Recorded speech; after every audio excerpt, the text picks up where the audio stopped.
ሰላም እንዴት ናቸው? ዛሬ ደግሞ ይዤላችሁ የመጣሁት የፓስታ በሸመል እንዴት እንደሚሰራ አሳያችኋለሁ። በጣም ነው የሚጣፍጠው። እንዲሁም ደግሞ አሰራሩ በጣም ቀላል የሆነና ጣፋጭ የፓስታ በሸመል እንዴት በቀላሉ እንደምናዘጋጅ አሳያችኋለሁ። አሁን የረመዳን ወቅት ስለሆነ ለረመዳን በጣም ይጠቅማችኋል። እንዲሁም ለሞላ ለሙስሊም እምነት ተከታዮች በሙሉ እንኳን ለረመዳን ጾም አደረሳችሁ። ሙባረክ አለይኩም ሻር ብያለሁ። እንዲሁም ደግሞ ለኦርቶዶክስ እምነት ተከታዮች እንኳን በሰላም ለፋሲካ ጾም አደረሳችሁ አደረሰን፣ በሰላም ያስፈታን። እንግዲህ ይሄና ሌሎች ቪዲዮዎች ከጾሙ ከመግባቱ በፊት የሰራሁት ብዙ ቪዲዮዎች አሉ። ቀስ በቀስ እንመለቀላችሁ ይሆናል።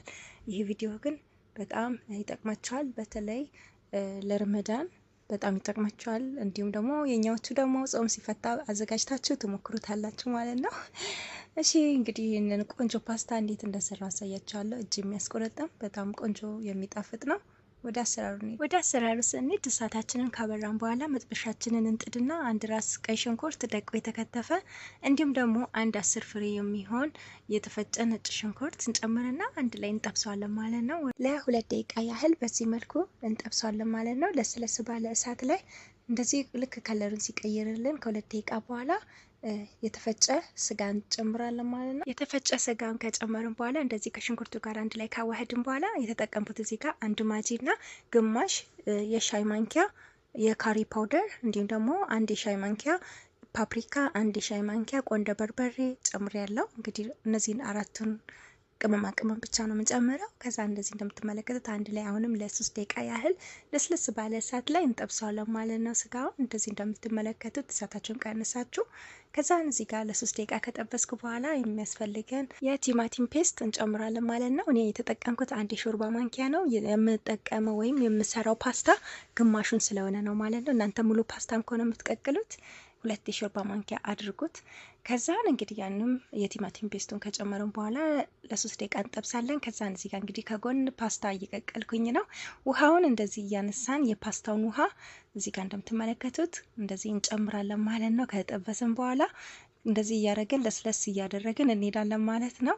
ለፓስታችን የሚበቃን መረቅ እስከሚወጣው ድረስ ማለት ነው። እዚህ ጋር እንደምታዩት ለስለስ ባለ እሳት ላይ ቀስ ብሎ እየተንተከተከ ለ10 ደቂቃ ያህል እናቆያለን ማለት ነው። እንደዚህ እንደምትመለከቱት ከዛን እንደዚህ እንደምትመለከቱት ከ10 ደቂቃ በኋላ እንደዚህ ቆንጆ ሆኖ በስሎልናል ማለት ነው። አሁን እንግዲህ የምንጨምረው የቀቀልነውን ፓስታ እንደዚህ እያነሳን እዛ ውስጥ እንጨምርና እሳታችንን ቀንሰን አንድ ላይ በደንብ አድርገን እናዋህድና ከዛን ከአቁላላ ነው ቁሊቱ ጋራ ወይም ከስጋው ጋራ አንድ ላይ ለ3 ደቂቃ እሳት ላይ እንዲቆይ እናደርጋለን። ፓስታው የመረቁን ጣዕም እንዲይዘልን ማለት ነው። አንድ ላይ እሳታችንን ቀንሰን አንድ ላይ ለ3 ደቂቃ ያህል እሳት ላይ ካቆየን በኋላ ከዛን ከ3 ደቂቃ በኋላ እዚህ ጋር ቫይሬክስ ወይም ሰፋ ያለ ሳህን ኦቨን ውስጥ ለማስገባት የሚያመቸን ሳህን እንደዚህ አይነት ያስፈልገናል። ከዛን እንግዲህ እንደምትመለከቱት እሱ ላይ ካደረግን በኋላ እንደዚህ እኩል በኩል እናስተካክላለን ሁሉም ቦታ። ከዛን የበሸመል ሚክስ እዚህ ጋር አለኝ ከሱፐር ማርኬት ነው የገዛሁት። ይህንን እዚህ ጋር እንግዲህ እንደምትመለከቱት ለአንዱ በሸመል የሚያስፈልገን 3 ብርጭቆ ወተት ነው ማለት ነው። 3 ብርጭቆ ወተት ያስፈልገናል። እንግዲህ ድስት ላይ ከጨመርን በኋላ ከዛን ወተቱንም እንጨምራለን 3 ብርጭቆ። ከዛን በደንብ አድርገን እናዋህድና እሳት ላይ እንጥዳለን ማለት ነው። ክሬም እስከሚሆንልን ወይም ደግሞ እስከሚወፍርልን ድረስ እንጠብቃለን። እንደዚህ እያዋህድን እንደምታዩት ቀስ በቀስ እንደዚህ እየወፈረ ይሄደልናል ማለት ነው። ልክ እንደዚህ ሲሆንልን ከእሳት ላይ እናወርድና በትኩሱ እዛው ከላይ እንጨምራለን ፓስታው ላይ ማለት ነው። እንደምትመለከቱት በዚህ መልኩ ከላይ እንደዚህ እናፈሳለን ማለት ነው። ከዛ እንደዚህ እኩል በኩል ሁሉም ቦታ አዳርሰን ካፈሰስን በኋላ ኦቨን ውስጥ እናስገባውና ከላይም ከታችም 180 ዲግሪ ላይ አድርገን ለ5 ደቂቃ ወይ ለ10 ደቂቃ ያህል እናቆያለን ማለት ነው። በጣም ነው የሚያምረው። ከላይ ቶሎ ሊቃጠልባችሁ ስለሚችል መጀመሪያ ከስር ብታበሩና ምናልባት እሳታችሁ አሪፍ ከሆነ ከስር ብቻ አብርታችሁ ራሱ ከስር እየተንተከተከ ይሄድና ከላይም ያለውን ያቀላል ማለት ነው። እንግዲህ እንደምትመለከቱት ከስርም ከላይም እኩል ነው ያበራሁት። ከዛን ለ5 ደቂቃ ያቆየሁት ማለት ነው። ከዛን ከ5 ደቂቃ በኋላ እንግዲህ እንደምትመለከቱት እንደዚህ እየተንተከተከ ወጥቶልኛል ማለት ነው።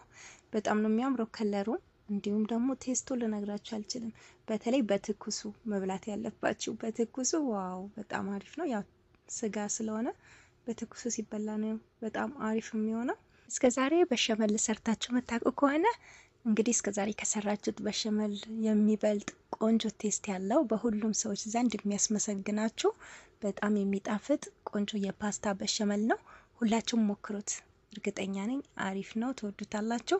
እንግዲህ ጓደኞቼ እስከ መጨረሻ ስለተከታተላችሁኝ እጅግ በጣም አድርጌ አመሰግናለሁ። የዛሬ ቪዲዮ ይመስል ነበረ።